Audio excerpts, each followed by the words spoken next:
Hello everyone. আজকে আমি আলোচনা করছি জনপ্রশাসন বা পাবলিক অ্যাডমিনিস্ট্রেশন। এটা আমার জনপ্রশাসন বা পাবলিক অ্যাডমিনিস্ট্রেশনের প্লেলিস্টের প্রথম ভিডিও। আজকে এই ভিডিওতে আমি জনপ্রশাসন এবং এর যে সংজ্ঞা মানে কাকে বলে এবং এর যে বিবর্তন আছে সেই সম্পর্কে আলোচনা করব। জনপ্রশাসন বলতে কী বোঝায়?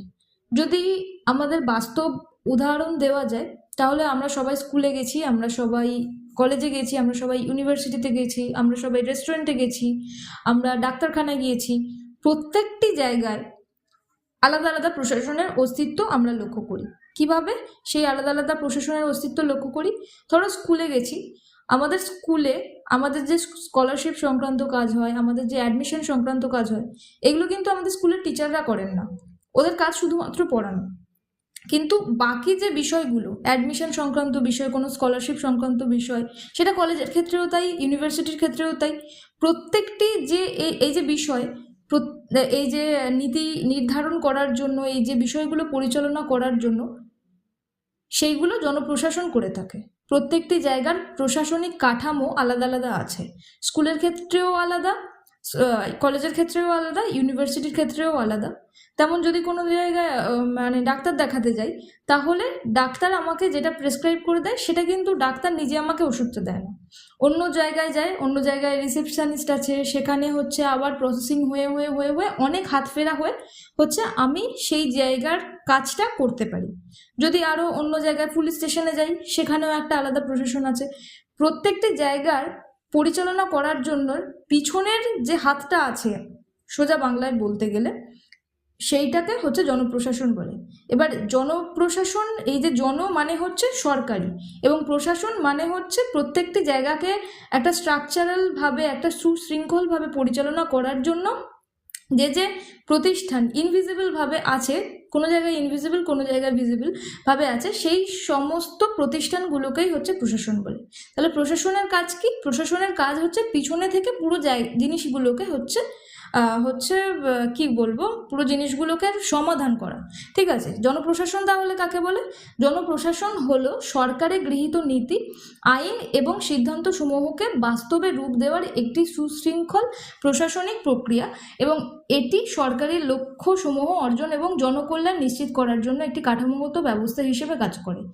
এর মানে হলো, আমি জন মানে হচ্ছে সরকারি বললাম, তো সরকারের তো একটা প্রশাসনিক ব্যবস্থা আছে, মানে যে সরকার চালায় তার পিছনে অনেক মাথা আছে, তার পিছনে অনেক আইএএস অফিসার আছে, আইপিএস অফিসার আছে, আরও বিভিন্ন অফিসার আছে, যারা এই প্রতিযোগিতামূলক পরীক্ষাগুলো দেওয়ার মাধ্যমে তারা তাদের জায়গায় এসছে, এবং তারা যেসব নেতা আছে, নেত্রী আছে, তাদেরকে বিভিন্ন নীতি নির্ধারণে, যে কোন নীতিটা নির্ধারণ করলে জনগণের আরও ভালো হতে পারে, কোন নীতিটা নির্ধারণ করলে আরও জনকল্যাণ মানে মানুষের উন্নতিতে মোট কথা হচ্ছে সাহায্য হয়, এই সমস্ত কিছুই হচ্ছে এই পিছনে যারা বসে আছে তাদের হাত। ঠিক আছে, এটাকেই হচ্ছে জনপ্রশাসন বলে। এটি যেহেতু জনপ্রশাসন, তাই হচ্ছে এটি সরকারের কথাই শুধু বলে। প্রত্যেকটি জায়গায় প্রশাসন আছে, এটা তো আমি খালি উদাহরণের জন্য বললাম, কিন্তু এইটা হচ্ছে সরকারি প্রশাসনের কথা বলে। সরকারের যে নীতিগুলো আছে সেইগুলো বাস্তবায়ন করার পিছনে হচ্ছে এই জনপ্রশাসন, যারা হচ্ছে প্রশাসনিক কর্মকর্তারা থাকেন, তারা হচ্ছে আছেন। ঠিক আছে, তো সহজ কথা, রাষ্ট্রের দৈনন্দিন কার্যাবলী পরিচালনা এবং সরকারি নীতিমালার সফল বাস্তবায়নই হলো জনপ্রশাসন। যেটা বললাম সেটাই হচ্ছে জনপ্রশাসন। রাষ্ট্রের যে সমস্ত কার্যকলাপ আছে সেইগুলো বাস্তবায়ন করে। এবার তাত্ত্বিক সংজ্ঞায় আসি। বিভিন্ন তাত্ত্বিক যারা জনপ্রশাসনকে আরও বেশি হচ্ছে প্রসারিত করেছে, বিস্তারিতভাবে আলোচনা করেছেন, তাদের মধ্যে উড্রো উইলসন, যিনি হচ্ছেন বিবর্তনের প্রথম পর্যায়ে আসেন, তার যে সংজ্ঞা আছে, public administration is the detailed and systematic execution of public law. এর মানে হচ্ছে জনপ্রশাসন হলো জন আইন মানে হচ্ছে জনগণের জন্য যে আইন তৈরি হয়েছে সেটার বিস্তারিত এবং নিয়মতান্ত্রিক বাস্তবায়ন। এবার একটা আইন তৈরি করলে সেই আইনটা তো সবসময় হচ্ছে মানে সেই আইনটা তো শুধুমাত্র লিখিতভাবেই থাকবে না, তার জন্য বিভিন্ন স্কিম লঞ্চ করতে হবে, তারপরেই না হচ্ছে জনগণ সেই আইনটার সম্পর্কে জানতে পারবে। তো জনপ্রশাসন এমন একটি জিনিস যেটা হচ্ছে আইনের বিস্তারিত এবং নিয়মতান্ত্রিক বাস্তবায়ন। নিয়মতান্ত্রিক মানে এটা একটি সুশৃঙ্খলিত পর্যায়ের মাধ্যমে হবে যে কোনো কাজ সরকার যদি যে নিয়ম গ্রহণ করবে, যে নীতি গ্রহণ করবে, সেটার বাস্তবায়ন হচ্ছে সুসম্পন্নভাবে হবে, সুশৃঙ্খলভাবে হবে। ঠিক আছে, তারপরে হচ্ছে এলডি হোয়াইট যিনি বলেছেন যে public administration consist of all those operation having for their purpose the fulfilment or enforcement of public policy. মানে যে জননীতি আছে, জননীতি বলতে আমরা কি বুঝি? জননীতি বলতে আমরা বুঝি মেজরিটির যেটা হচ্ছে কথা, সেটা যখন আইন হিসেবে পরিচালিত হয় বা হচ্ছে প্রণয়ন হয়, তখন সেটা জননীতি হয়ে যায়। সেই জননীতির বাস্তবায়ন এবং প্রয়োগ সংক্রান্ত সকল কার্যক্রমই হচ্ছে জনপ্রশাসন। এবার হচ্ছে জনপ্রশাসনের যে বিবর্তন, যে 5টা ফেজে ভাগ করা হয়েছে, এই ফেজগুলো মূলত হচ্ছে কোনো স্পেসিফিক মানুষ হচ্ছে কোনো বইতে ভাগ করে দেয়নি। এটা ভাগ করা হয়েছে যে টাইম টু টাইম যেভাবে হচ্ছে এই তাত্ত্বিকরা, এই জনপ্রশাসনিক যারা কর্মকর্তা, যারা এইটার উপর কাজ করেছেন, তারা টাইম টু টাইম বিভিন্ন দিকের কথা তুলে ধরেছেন, তাই এইভাবে হচ্ছে আপনাদের ভাগ হয়ে গেছে। ঠিক আছে, তো প্রথম যে পয়েন্টটা সেটা হচ্ছে পলিটিক্স অ্যান্ড অ্যাডমিনিস্ট্রেশন ডাইকোটমি। তো পলিটিক্স অ্যান্ড অ্যাডমিনিস্ট্রেশন ডাইকোটমি মানে যেখানে রাজনীতি মানে রাষ্ট্রবিজ্ঞান এবং প্রশাসন মানে অ্যাডমিনিস্ট্রেশন, এই দুটোর মধ্যে দ্বিবিভাজন ছিল বলতে কিরকম বোঝায়? প্রশাসন মনে করতো, মানে এই যে প্রশাসনকে যারা সাপোর্ট করতো আর যারা রাজনীতিকে সাপোর্ট করতো, মানে আমি শুধু প্রশাসনের কথা বলছি, প্রশাসনকে যারা সাপোর্ট করতো তারা বলতো যে রাজনীতি আলাদা বিষয় আর হচ্ছে প্রশাসন যে জিনিস আছে সেটা হচ্ছে আলাদা বিষয়। তো এই যে পর্যায়টি, যেটা 1887 থেকে 1926 সাল অবধি চলে, সেইটি হচ্ছে জনপ্রশাসন এর থেকে হচ্ছে মানে সরকার এটা আলাদা থাকবে, এটা হচ্ছে এরা মনে করেন। উড্রো উইলসন, যার সঙ্গে আমরা পড়লাম, সে হচ্ছে প্রথম এই যে article the study of administration, এই প্রবন্ধের মাধ্যমে এই ধারণার জন্ম দেন। এর আগেও হচ্ছে আছে কয়েকজন লেখক, কিন্তু তাদেরটা অতটা সিস্টেমেটিক হয় না। তো এনার থেকেই হচ্ছে, এনার যে আর্টিকেল পাবলিশ হয় 1887 সাল থেকে, এই সালটা থেকেই হচ্ছে ধরা হয়। ঠিক আছে, এবং রাজনীতি এবং প্রশাসনকে আলাদা রাখাই হচ্ছে এই যে ফেজটা, এই প্রথম ফেজটার হচ্ছে একমাত্র লক্ষ্য ছিল। এরা মনে করে, মানে এই পর্যায়ের যারা তাত্ত্বিক ছিল 1887 থেকে 1926 সালের যে তাত্ত্বিকরা ছিল, তারা সবসময় মনে করতো রাজনীতি একটা আলাদা বিষয় এবং প্রশাসন একটা আলাদা বিষয়। তো রাজনীতি পরিচালনা করার জন্য যে প্রশাসন লাগে, এরা এটা মনে করতো না। এরা মনে করতো যে প্রশাসনকে সবসময় আলাদা হিসেবে দেখা উচিত, প্রশাসনকে হচ্ছে ওদের সঙ্গে এক করে গুলিয়ে ফেলা উচিত নয়। ঠিক আছে, তো এটাই হচ্ছে ব্যাপার। তারপরে হচ্ছে কি লেখা আছে? রাজনীতি কেবল নীতি নির্ধারণ করবে এবং প্রশাসন সেই নীতির নিরপেক্ষভাবে বাস্তবায়ন করবে। নিরপেক্ষভাবে, প্রশাসনের সঙ্গে কিন্তু রাজনীতির কোনো সম্পর্ক নেই। ঠিক আছে, নিরপেক্ষভাবে। এবং উল্লেখযোগ্য যে হচ্ছে এলডি হোয়াইটের যে লেখা introduction to the study of public administration, এটা হচ্ছে প্রথম text book of public administration. ঠিক আছে, ওনার যে উড্রো উইলসনের যেটা ছিল ওটা কিন্তু article the study of administration, আর যেটা এলডি হোয়াইট হচ্ছে প্রথম 1926 সালে হচ্ছে বই লেখেন এই পাবলিক অ্যাডমিনিস্ট্রেশন সম্পর্কে, introduction to the study of public administration. ঠিক আছে, এটাই হচ্ছে ওনার প্রথম বই।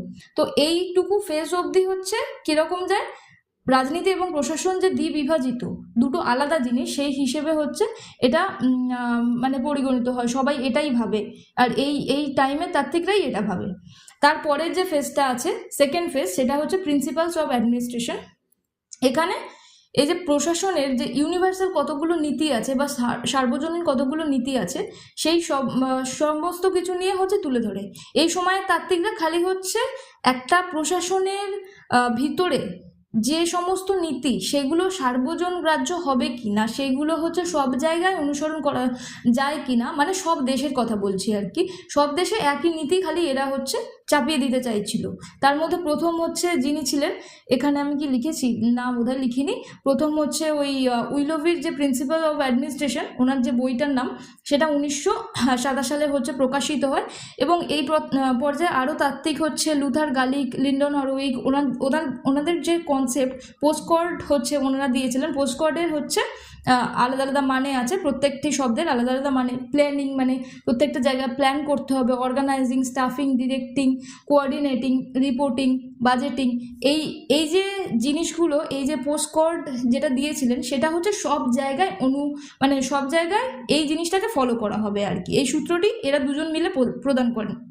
এছাড়া হেনরি ফেওয়াল আছেন, যিনি 14টা প্রিন্সিপাল দিয়েছিল একটা ম্যানেজমেন্ট, একটা অ্যাডমিনিস্ট্রেশন কিভাবে হচ্ছে পরিচালিত হয় এবং ব্যবস্থাপনা সম্পর্কে মানে ম্যানেজমেন্ট সম্পর্কে 5টি হচ্ছে কাজ দিয়েছিলেন, মানে কিভাবে হচ্ছে একটা প্রশাসন, একটা অ্যাডমিনিস্ট্রেশন পরিচালনা করা যায়, যেগুলো হচ্ছে planning, organising, commanding, coordinating, control.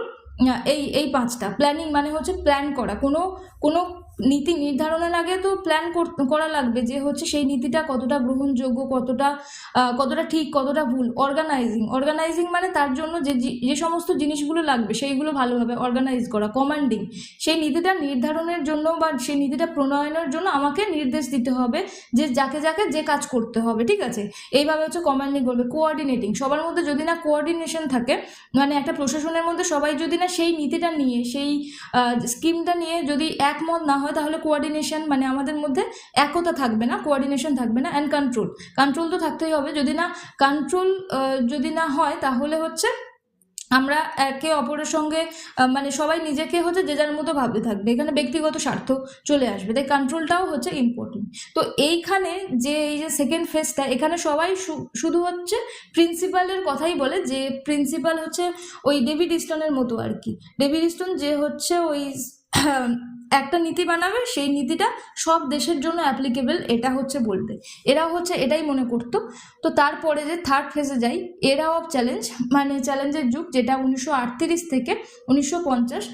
এর আগের যে নীতিগুলো ছিল, এর আগের যে বিবর্তনের ফেজগুলো ছিল, যেটা পলিটিক্স অ্যান্ড অ্যাডমিনিস্ট্রেশন ডাইকোটমি, তারপর প্রিন্সিপালস অফ অ্যাডমিনিস্ট্রেশন, এই দুটোই হচ্ছে এই যে থার্ড ফেজের যারা তাত্ত্বিক ছিল তাদের থেকে কি বলবো, তাদের থেকে সমালোচিত হয়। তো এই সমালোচনা তাদেরকে আরও বেশিভাবে হচ্ছে কি বলবো আলাদা করে তোলে। যে সমালোচনাগুলোর জন্যই হচ্ছে তারা সেকেন্ড ফেজ আর ফার্স্ট ফেজ হচ্ছে আলাদা করে তোলে। সমালোচকরা বলেন যে প্রশাসনের কোনো নির্দিষ্ট নীতি নেই যা সব জায়গায় খাটবে, এক দেশের সংস্কৃতি এবং পরিবেশ আলাদা। মানে যদি ইন্ডিয়ার পরিবেশের কথা বলি তাহলে ইন্ডিয়ার তো হচ্ছে পরিবেশ, সংস্কৃতি সব কিছুই আলাদা, ইউএসএর থেকে, ইউকের থেকে, ফ্রান্সের থেকে, জাপানের থেকে, সবার থেকে আলাদা। তাই এই যে ধারণা যেটা আগের ফেজে দেওয়া হয়েছে, একই প্রশাসনিক নীতি সব দেশের জন্য মানে পালিত হবে, এরকমটা কখনোই নয়। হারবার্ট সাইমন এখানের হচ্ছে উল্লেখযোগ্য লেখক, যিনি হচ্ছে এগুলোকে প্রবাদ হিসেবে ব্যঙ্গ করেছেন। এগুলো কখনো হতে পারে না। ওই পোস্টকার্ডের যে ধারণা, যেখানে প্ল্যানিং করবে, অর্গানাইজিং করবে, স্টাফিং, এই সমস্ত জিনিস হচ্ছে সব দেশে একসাথে চলতে পারে না, ঠিক আছে। তো ওরা বেশি হচ্ছে হয়ে যাচ্ছিল, বেশি মানে মানবিক দিকটাকে হচ্ছে বারবার উপেক্ষা করছিল এবং যান্ত্রিক দিকটাকে বারবার তুলে ধরছিল। তাই এরা মানে এই থার্ড ফেজের লোকেরা হচ্ছে ওদেরকে সমালোচনা করছিল। এবং আর কি আর যারা তাত্ত্বিক ছিল, চেস্টার বার্নার্ড আছেন, রবার্ট ঢাল আছেন। রবার্ট ঢাল যেখানে হচ্ছে 3টে প্রবলেমের কথা তুলে ধরেন, ঠিক আছে। তো এটাই হচ্ছে ছিল থার্ড ফেজ। এবার আসি ফোর্থ ফেজে। ফোর্থ ফেজ হচ্ছে ক্রাইসিস অফ আইডেন্টিটি, যেটা 1950 থেকে শুরু হয় 1970 সাল অবধি, ঠিক আছে। এই সময় জনপ্রশাসন তার নিজস্ব সক্রিয়তা হারিয়ে ফেলে। নিজস্ব সক্রিয়তা মানে যে ফার্স্ট ফেজ ছিল যেখানে রাজনীতি এবং প্রশাসন এই দুটো আলাদা হিসেবে থাকবে, এটা বিভিন্ন তাত্ত্বিকরা মত পোষণ করেন। কিন্তু আস্তে আস্তে যখন সায়েন্টিফিক প্রিন্সিপালগুলো মানে সার্বজনীন গ্রাহ্য যে ভ্যালুগুলো, যে নীতিগুলো কোনো দেশেই অ্যাপ্লিকেবল হচ্ছে না, আরও জনপ্রশাসন তাত্ত্বিকরা, হারবার্ট সাইমনের মতো লোকেরা, রবার্ট ডালের মতো লোকেরা হচ্ছে সমালোচনা করছেন, তখন এরা কি করবে, এদের অস্তিত্বে সংকট চলে আসছে। এরা নিজেদের যে স্বাতন্ত্র অস্তিত্ব সেটা আর বজায় রাখতে পারছে না। তো এই সময় হচ্ছে এটাই হচ্ছে টাইম যখন হচ্ছে বিভিন্ন ধরনের আরও অ্যাপ্রোচ, বিভিন্ন ধরনের জনপ্রশাসনিক একটা ভাবধারা, এগুলো হচ্ছে আরও চলে আসছে। সবাই ভাবছে যে হচ্ছে মানে আগের ফেজে যেমন ছিল, সবাই ভাবছে যে হচ্ছে একটা দেশের সংস্কৃতির সঙ্গে যেহেতু অন্য দেশের সংস্কৃতি মিলছে না, তাই কি করা যায়, আমরা একটা দেশের সংস্কৃতির সঙ্গে আরেকটা দেশের কম্পেয়ার করব, তুলনা করব। তারপরে এই যে তুলনা করতে করতে হচ্ছে তুলনামূলক জনপ্রশাসনের জন্ম হলো, যেখানে একটা দেশের সঙ্গে অন্য দেশের যে রাজনীতি, অন্য দেশের যে পলিটিক্যাল বিহেভিয়ার, তাদের যে পলিটিক্যাল সোশ্যালাইজেশন, এইগুলোর সব হচ্ছে স্টাডি করতে থাকলো। বিভিন্ন তাত্ত্বিক আছে, হচ্ছে ডোয়াইট ওয়াল্ডো, তারপরে হচ্ছে ফ্রেডরিক আছে, অনেকেই আছে। যে তারপর ইকোলজিক্যাল অ্যাপ্রোচ আসলো। ইকোলজিক্যাল হচ্ছে রাজনীতির যে হচ্ছে বাস্তুতান্ত্রিক পরিবেশ, সেইখানে হচ্ছে তিনি বিভিন্ন দেশের মানে বিভিন্ন হচ্ছে উন্নত দেশের হচ্ছে কি করেছিলেন, মানে স্টাডি করেছিলেন এবং ইকোলজিক্যাল অ্যাপ্রোচের ধারণা দিয়েছিলেন। তারপরে ডেভেলপমেন্ট অ্যাডমিনিস্ট্রেশন বা উন্নয়ন প্রশাসনের ধারণা দিয়েছিলেন। নয়া জনপ্রশাসনকে আবার নতুন রূপে কিভাবে হচ্ছে মানবিক দিক উপেক্ষা করে যেভাবে হচ্ছে সমস্ত জিনিস চলে আসছিল, সেটা বাদ দিয়ে হিউম্যান রিলেশন থিওরির উপরও বিভিন্নভাবে জোর দিয়ে তাদের যে অস্তিত্ব সেটাকে আরও ফিরিয়ে আনা যায়, সেটার উপরে এরা আরও বেশি করে জোর দিচ্ছিল। তো অস্তিত্বের সংকট, এই যে 1950 থেকে 1970 সালের এই যে ব্যাপারটা হয়েছিল, এখানে বিভিন্ন ধারণার জন্ম দেওয়া হয়েছিল, বিভিন্ন ধারণার জন্ম হচ্ছিল, বিভিন্ন অ্যাপ্রোচের বিকাশ লাভ করছিল, ঠিক আছে। তারপরে এবার লাস্ট ফেজ সেটা হচ্ছে পাবলিক পলিসি পার্সপেক্টিভ আর বা নিউ পাবলিক অ্যাডমিনিস্ট্রেশন বা নয়া জনপ্রশাসন, যেটা বলছিলাম। মানে সবাই একদম যে যার মতো, মানে পাবলিক অ্যাডমিনিস্ট্রেশনে যে যারা স্টাডি করছে, যারা পড়াশুনো করছে, যারা ভাবছে যে হচ্ছে পাবলিক অ্যাডমিনিস্ট্রেশনকে একটা স্বাতন্ত্র্য বৈশিষ্ট্য দেওয়া যায়, তো তারা নিজেরা হচ্ছে নিজেদের মতো নীতি বানাচ্ছে। তারপরে হচ্ছে এখানে যেটা লিখেছি 1968 সালে মিন্নব্রুক কনফারেন্স, যেটা প্রথম হয়, 3টে মিন্নব্রুক কনফারেন্স হয়েছিল, যেখানে তারা জনপ্রশাসনের মধ্যেকার যে সুশৃঙ্খল ব্যবস্থাটা আছে, সেটা যাতে আরও বেশিভাবে বিস্তারিত হয় সকলের সামনে, সেই সমস্ত কিছুই হচ্ছে এরা তুলে ধরার চেষ্টা করে। এবং এরা প্রশাসন কেবল দক্ষ হলেই হবে না, এরা বলেন যে তার সামাজিক ন্যায় বিচার বা সোশ্যাল ইকুইটি থাকতে হবে এবং মানুষের প্রয়োজনের প্রতি সংবেদনশীল হতে হবে। এবং এই যে নতুন ধারা, মানে 90-এর দশকে, মানে 1990-এর পরে যেভাবে নিউ পাবলিক ম্যানেজমেন্ট আমাদের দেশে হচ্ছে 1990-91 পরে তো হচ্ছে LPGS ছিল, লিবারালাইজেশন, প্রাইভেটাইজেশন, গ্লোবালাইজেশন।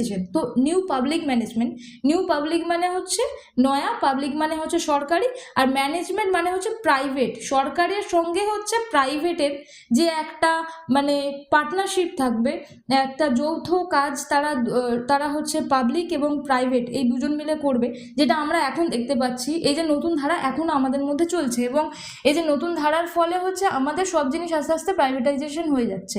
তো জনপ্রশাসনের দিক থেকে নিউ পাবলিক ম্যানেজমেন্টের এই যে ধারণা, সেটা 90-এর দশকের পর থেকে এসছিল। এই ম্যানেজমেন্ট হচ্ছে পাবলিক প্রাইভেট পার্টনারশিপ, ঠিক আছে, যেখানে সরকারি কাজে বেসরকারি খাতের মতো দক্ষতা এবং প্রতিযোগিতার উপর জোর দেওয়া হবে।